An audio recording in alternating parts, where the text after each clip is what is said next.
difícil começar uma resposta por algo que eu não acredito. Primeiro, é impossível colocar a língua no museu, né?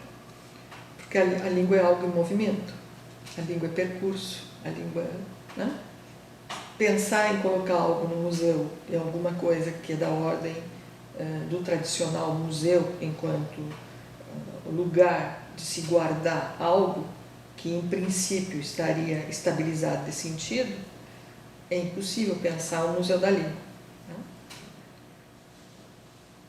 Muito embora o Museu da Língua esteja em outras condições de produção que não são as produções, vamos dizer assim, que não são as condições que normalmente, ou mais tradicionais, né? Inclusive a política do museu é também de trazer muito mais instalações do que propriamente o guardar uma língua, tá? Muito embora também eles guardem uma língua, um modelo de língua, o modelo da língua literária, tá?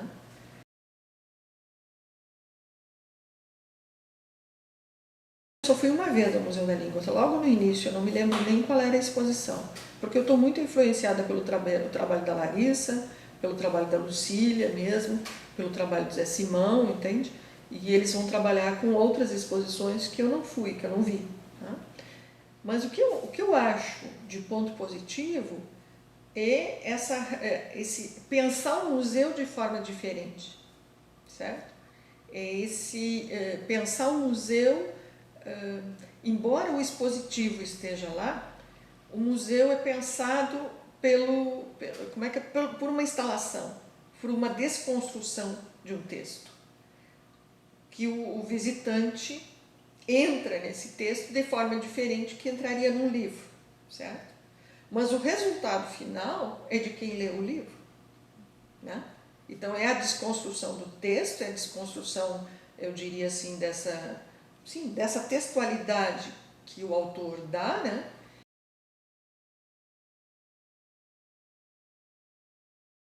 Mesmo que tenha acontecido uma exposição, que eu me lembre uma só, com menos que, e aí por diante, tá? Todas as outras exposições são a partir de um escritor reconhecido, daquilo que a literatura tradicional chama de cânone, né? Então, tu já tens aí uma visão, não sei se visão, mas enfim, tu já tens aí um caminho de museu, de patrimônio, né? De tudo que traz o museu, semanticamente, pensar sobre pensando a língua, tal língua, não a língua de todo dia, por exemplo, né? O que eu acho difícil para o Museu da Língua, é pensar que existiria uma possibilidade de eu guardar a língua. E o que é guardar a língua? Eu guardo a língua que é minha, né? Que eu canso de dizer, a Regina Robin nos auxilia bastante para pensar isso, né? Que é minha língua é mais fácil, né? Quando eu estou falando em outra língua estrangeira, eu digo, na minha língua eu diria melhor, né? Mas é esse guardado enquanto história, enquanto objeto simbólico, que eu singularizo enquanto Amanda falando, por exemplo, né? Então, mesmo que num museu eu não possa ter tudo, e nunca eu terei tudo, eu terei sempre uma versão de alguma coisa, de um ponto, de um dado, de um fato da história, né? Acho difícil a gente pensar em uma política de museu da língua, ou sobre a língua. Eu diria talvez até que o Museu da Língua é um museu sobre uma língua.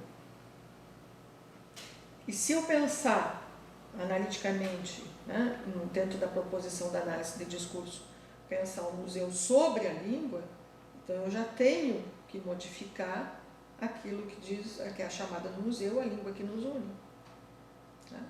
Porque a língua, que é a língua do Museu da Língua, né, provavelmente vai unir uma comunidade X, um grupo X, né?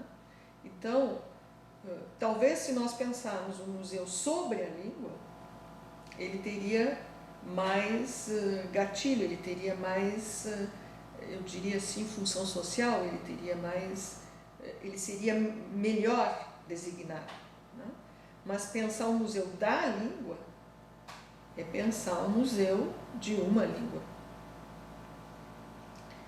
Bom, podem dizer, né, outras áreas, outros campos diriam que, de todo jeito, é um museu da língua portuguesa falada no Brasil. Tudo bem, mas nós não temos um português só falado no Brasil. Não quer dizer que nós tenhamos línguas diferentes.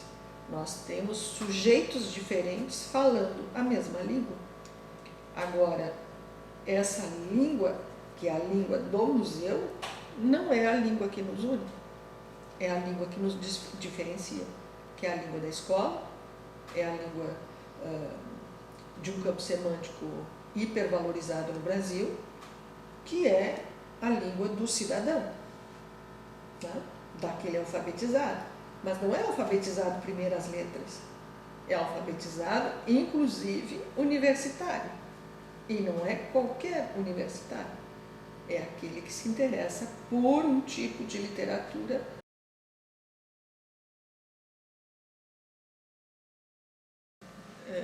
É uma língua que está ideologicamente marcada, que é aquela do modelo, que é o modelo da gramática, o modelo do dicionário, né? Se tu pegar um dicionário, por exemplo, tu vai ter o quê?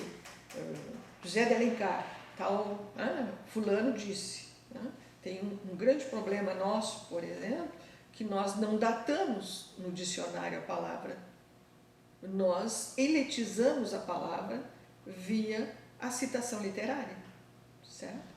Que um dicionário italiano, francês, enfim, você tem aí, o que ele aparece? Ele também aparece o literário, mas ele aparece, sobretudo, uma possível datação, uma possível data do início dessa palavra no dicionário. E não é literário. O literário vem depois. Enquanto que para nós, o dicionário já traz uma relação estreita com o modelo de língua, que é o modelo literário. Claro que não é toda a literatura que entra ali, né? Mas, enfim, essa ideia mesmo de cânone contemporâneo, o cânone do século XX. Que eu tenho certeza que o cânone do século XVIII nunca seria o mesmo de hoje. Então, eu não saberia dizer se eu sou contra o museu. Eu não sou contra o museu, mas eu sou contra a política de língua veiculada por esse museu, porque ela não é única. O museu desconstrói, mas que tem um viés ideológico que é: eu gosto porque eu gosto do sujeito, certo? E eu me sinto bem naquela diversidade de caminho que o museu me oferece, que eu acho muito legal, mas que ao mesmo tempo eu gosto porque eu me encontro naquilo que eu li, naquilo que eu sei do autor que está sendo colocado em jogo, entende? Agora, será que o menino que não leu Guimarães leria Guimarães depois disso?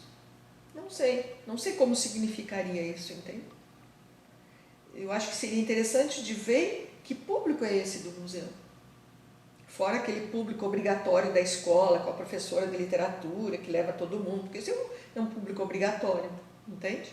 É um público obrigatório porque tu tem 1000 promoções e a professora faz passear, né? Essa coisa toda. Fora esse público, quem visita o museu? Tu já tem aí um público diferenciado. Eu não quero ser negativa, mas eu acho difícil nós termos um museu da língua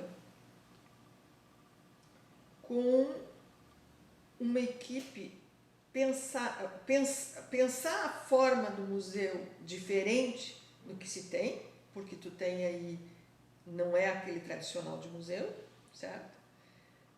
Mas pensado, ele é legal quando ele é maravilhoso na questão da montagem, da ideia mesmo. Ele é maravilhoso. Mas, para mim, ele se perde enquanto corpo que decide qual texto vai. Certo? tem a ver com quem ampara a exposição, quem financia a exposição, né? Quem são, né? Quem é o agente que vai pensar sobre o tema, pensar sobre o autor, quem é aquele que vai organizar essa mise-en-scène da coisa. E aí eu acho que a coisa se perde porque eu precisaria sair do lado acadêmico, entende? Daquele tradicional acadêmico, para pensar de outra maneira, com outras pessoas pensando. Mas aí mudaria a política do museu. Né? Mudaria também essa ideia de museu da língua.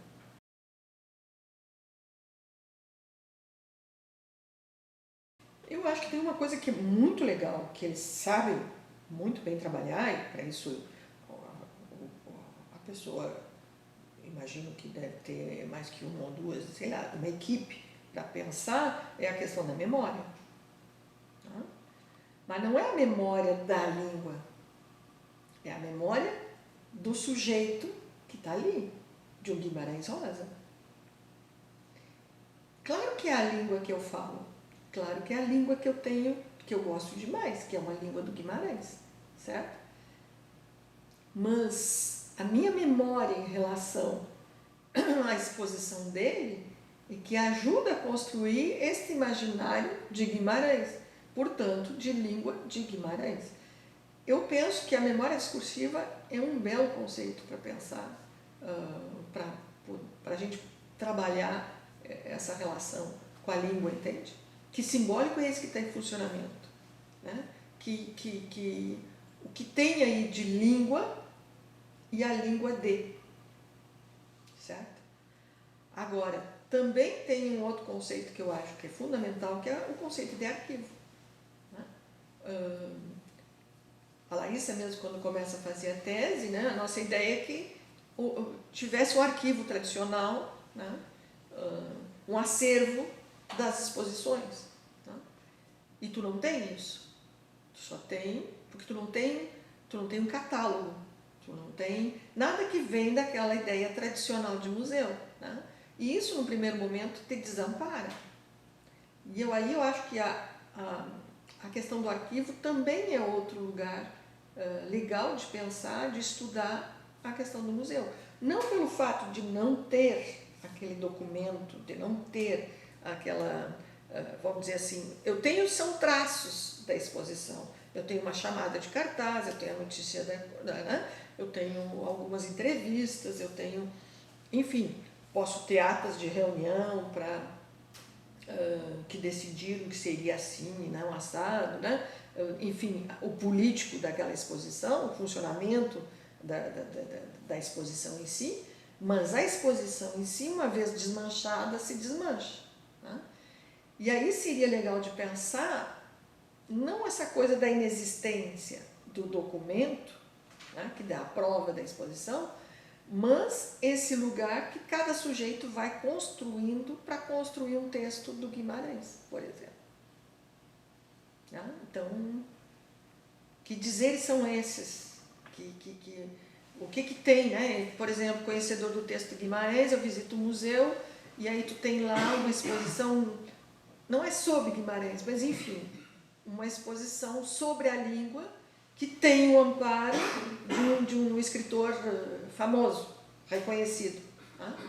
E aí, que funcionamento é esse de arquivo que vai modulando, né, esses caminhos, que vai agenciando esses simbólicos aí sobre a língua? Né? Acho que eu me perdi um pouco, mas eu diria que língua patrimônio nosso, né, que é uma chamada do museu também, mas de qual patrimônio está se falando?